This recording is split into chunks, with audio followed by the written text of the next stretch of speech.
Supplementary result क्या होता है? ग्रेस मार्क्स देके पास करवाना चाहते हैं। ये फालतू की बातें हैं सीट यार। खाली रह जाएगी, क्या कीजिएगा दो उसका? एक आ रहा है 1,20,22,000 की फिर वैकेंसी आ रही है, उसमें अप्लाई करें। ऐसे थोड़ी होता है कि हमको 2 नंबर कम हो सर गया तो ग्रेस मार्क्स से। सप्लीमेंट्री रिजल्ट क्या जारी नहीं होगा? क्या मतलब है कंपटीशन का? आप पॉलिटिकली मोटिवेटेड होकर के भारतीय जनता पार्टी के लिए काम करेंगे, स्कूलों को हाईजैक करने की कोशिश करेंगे, शिक्षण व्यवस्था को बर्बाद कर देंगे। आप ये चाहेंगे कि सड़कों पे उतर करके नीतीश कुमार के खिलाफ नारे लगाएं और ऐसी बातों के लिए नारे लगाएं जो जनता के हक में है, तो हम लोग तो इसको नहीं बर्दाश्त करेंगे। आप शिक्षक हैं, शिक्षक रहिए, अपने हितों की बात कीजिए। पॉलिटिक्स करनी है तो रिजाइन कीजिए और आइए भारतीय जनता पार्टी को ज्वाइन कीजिए।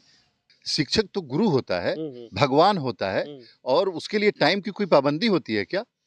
हम लोगों ने पढ़ा है, हम लोगों के शिक्षक तो 24 घंटे टाइम देते थे हम लोगों को। ये 9 से 5, 9 से 6, 9 से 4, ये किस इशू में फंस गए हैं शिक्षक हमारे? आज जो 50% आरक्षण मिला है महिलाओं को, क्यों मिला है? ये फर्क मिटाना है कि हमारी महिलाएं भी इतनी ही शक्तिशाली है जितनी शक्तिशाली यहाँ के पुरुष हैं, और दोनों काम कर सकती है। ये सब एक बहाना है, पॉलिटिकल बहाना है, और भारतीय जनता पार्टी का छोड़ा हुआ शगुफा है। करक आईएएस के पाठक इन दिनों सुर्खियों में रहते हैं, क्योंकि नया नया फरमान तो वो जारी करते रहते हैं। लेकिन जिस तरह से वो फरमान जारी कर रहे हैं, अब इसको लेकर के एक सवाल खड़ा हो रहा है। एमएलसी पे ही कार्रवाई कर देते। हमारे साथ बात करने के लिए जदयू के एमएलसी हैं खालिद अनवर। क्या कहेंगे, अब तो एमएलसी पे भी कार्रवाई करने लगे हैं आपके ही? नहीं, एमएलसी पे कार्रवाई करने का इख्तियार उनको नहीं है के पाठक जी को। अच्छा। लेकिन अगर कोई एमएलसी टीचर भी हैं तो उनका 2 रोल हो जाता है कि भाई आप टीचर भी हैं, आपको पढ़ाना भी है। तो उस हैसियत से के पाठक जी का विभाग है, वो क्या उन्होंने नोटिस दिया, क्या कार्रवाई की, ये मैं डिटेल में नहीं जानता।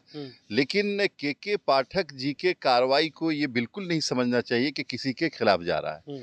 अगर बिहार में नीतीश कुमार जी चाहते हैं कि भाई एजुकेशन का स्तर बुलंद हो, बच्चों को पढ़ाई हो, स्कूलों में शिक्षा हो, और स्कूलों में भारतीय जनता पार्टी के एजेंट नेतागिरी न करें, तो कार्रवाई तो करनी पड़ेगी। लेकिन सवाल तो ये भी है ना, वो कह रहे हैं कि शिक्षक संघ नहीं होगा। क्या लोकतंत्र में शिक्षक संघ नहीं होना चाहिए? नहीं, शिक्षक संघ होना चाहिए, लेकिन पॉलिटिकल संघ नहीं होना चाहिए। आप पॉलिटिकली मोटिवेटेड होकर के भारतीय जनता पार्टी के लिए काम करेंगे, स्कूलों को हाईजैक करने की कोशिश करेंगे, शिक्षण व्यवस्था को बर्बाद कर देंगे। आप ये चाहेंगे कि सड़कों पे उतर करके नीतीश कुमार के खिलाफ नारे लगाएं और ऐसी बातों के लिए नारे लगाएं जो जनता के हक में है, तो हम लोग तो इसको नहीं बर्दाश्त करेंगे। आप शिक्षक हैं, शिक्षक रहिए, अपने हितों की बात कीजिए। पॉलिटिक्स करनी है तो रिजाइन कीजिए और आइए भारतीय जनता पार्टी को ज्वाइन कीजिए।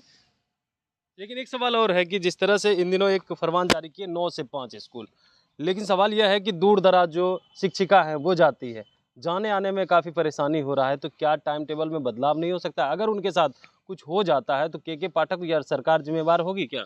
नहीं, मुझे हैरत है कि कुछ शिक्षक क्यों ये समझ लेते हैं कि सिर्फ वो मुलाजिम है गवर्नमेंट के।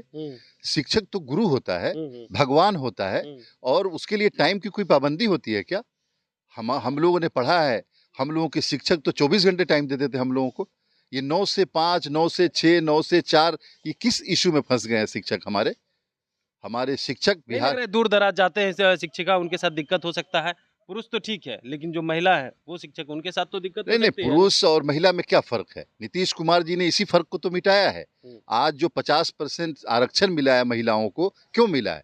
ये फर्क मिटाना है कि हमारी महिलाएं भी इतनी ही शक्तिशाली है जितनी शक्तिशाली यहाँ के पुरुष हैं, और दोनों काम कर सकती है। ये सब एक बहाना है, पॉलिटिकल बहाना है, और भारतीय जनता पार्टी का छोड़ा हुआ शगुफा है, जिसको बिहार के शिक्षक समझ रहे हैं। और बिहार के सभी शिक्षक ये जानते हैं कि नीतीश कुमार जी ने उनके हितों के लिए काम किया है, जनता के हितों के लिए काम किया है, आगे भी करते रहेंगे। ये चंद शिक्षक हैं जो पॉलिटिकल लीडर बन गए हैं, वो इस तरह के ड्रामे रच रहे हैं। एक आखिरी सवाल रहेगा, बीपीएससी बहाली हुई T1 की, उसमें जो है लगभग 90,000 ही शिक्षक अभी तक ज्वाइन कर पाए, जिनका रिजल्ट नहीं हुआ है किसी कारणवश, जिनका कह रहे हैं कि हमारा मार्क्स अच्छा है, नंबर थोड़ा कम आया है, लेकिन अब वो सप्लीमेंट्री रिजल्ट जारी करने के लेकर के जो है वो सड़क पर उतर रहे हैं। लगातार कह रहे हैं सरकार सप्लीमेंट्री रिजल्ट कब जारी करेगी, वादा तो कर दिए है। देखिए, सप्लीमेंट्री रिजल्ट क्या होता है? ग्रेस मार्क्स देके पास करवाना चाहते हैं।